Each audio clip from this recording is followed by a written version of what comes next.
have them up, that's why. Welcome to Nasdaq Trade Talks. I'm Jill Malandrino, Global Markets Reporter at Nasdaq. Joining us at the MarketSite studio, we have Joyce. He's Managing Director on Nasdaq's Market Intelligence Desk. We're going to take a look at Nasdaq-100 levels to watch as investors continue to process what is coming out of the Fed and, of course, economic data that has rolled in through August and what we're going to start to see for September. Brian, and let's talk about that. The Fed, Jay Powell, he hasn't really changed his tone or the direction that the Fed is taking in terms of strategy, and the market just seems to be hyper responding to any piece of data or headline that comes out as it relates to rates. Yeah, I mean, so rates are obviously very important.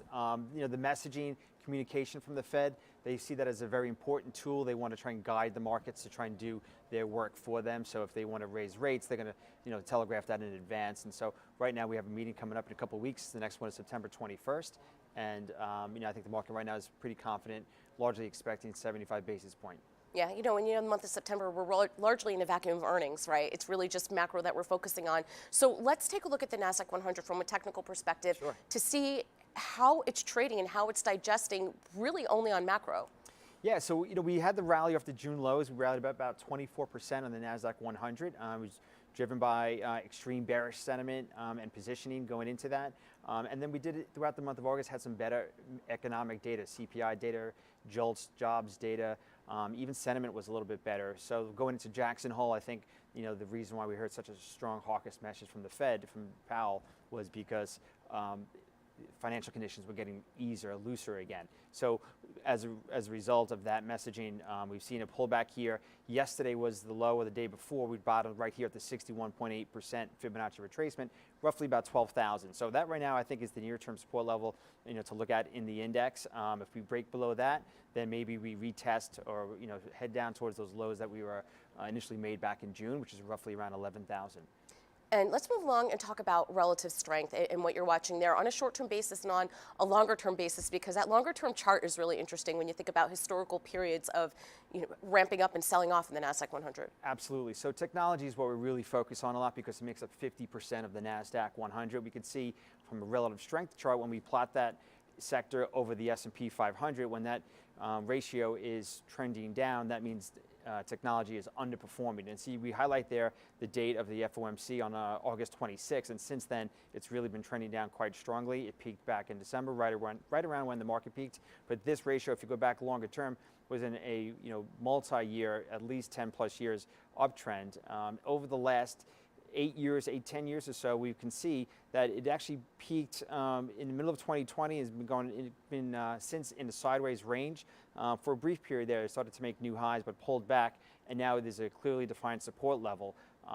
And so I think that's a level that, on a relative basis, that this sector we want to see, you know, holds. Otherwise, that could, you know, signal that there is a much longer-term downtrend underway.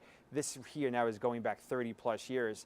On a relative basis, and we could see the recent high made back at the end of last year was almost exactly the same high we saw at the top of the 2000 high in the stock market. Which I think is really interesting because if you could pull up that chart just before the one you did where we're looking at the past 10 years, you can see the outperformance of the Nasdaq-100 relative to the S&P 500. It makes sense, right? Because we've been in such a low interest rate environment. There's been so much liquidity in the system, and you could see it play out in there. I mean, when we do our regular intro and we talk about the Nasdaq-100 being, you know, the best performing, the most liquid index over the past decade and a half, it kind of correlates with what we're seeing with rate policy. Yeah, absolutely. Since so the ratio here, you know, the relative strength, whether we look at the NDX or the technology sector, or say, let's say, growth over the S&P 500, all very similar. That's really been on an uptrend since 2006. So it's been 14, 15 plus years where whether it's growth or the NDX, it's been strongly outperforming. So, you know, now we're seeing this, you know, recently since the top of the market, the NDX has maybe pulled back more so than on the other indices, but when you look at a longer term basis, it still has that much far greater outperformance. You know, so we may now, over the next 6 to 12 months, still be in a period of elevated interest rates. Maybe they go higher from here, but you know, that's normal consolidation after such a phenomenal, strong uptrend. Now, speaking of rates, let's take a look at rates here, and if there's anything that we can discern from a technical perspective in terms of what you're seeing. And I think it's not only the rates, but also what's happened with the dollar this week too is something that we need to take a look at, because that certainly has had a pretty decent move. Yeah, well, if you go to the dollar first, as of yesterday's high, the dollar matched its all-time record annual gain of 15.8%, which it previously made back in 1981. That goes back to when about the late 1960s, 1967. So we have, almost a 60-year trend of or track record to look back to, where this year it just set a record of biggest annual gain. So that creates a lot of headwinds for foreign companies, other countries as well, and their currencies. But what's interesting is yesterday's high.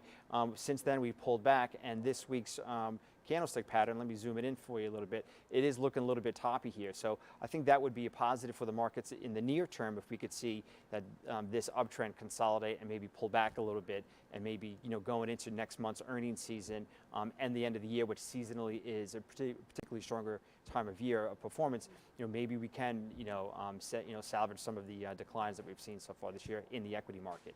And then as far as rates go, there were a lot of technicians out there, calling that the long 10-year yields would, possibly break down, and if so, this, pattern looked like a head and shoulders topping pattern, and those patterns are commonly known as major tops, and below, when you break that neckline, you see a new move to the downside. They don't always play out that way. I remember in 2013, a lot of financial stocks had similar patterns, but that neckline would hold, and then they went on to resume higher. So we are seeing now that neckline, it broke for a couple trading sessions, but we came back right above it. That was about the 270 level, and this week we hit 335. So we're marching higher. That bearish pattern, so to speak, is did not play out, and looks to be a continuation. So the question here is, how much higher can rates go?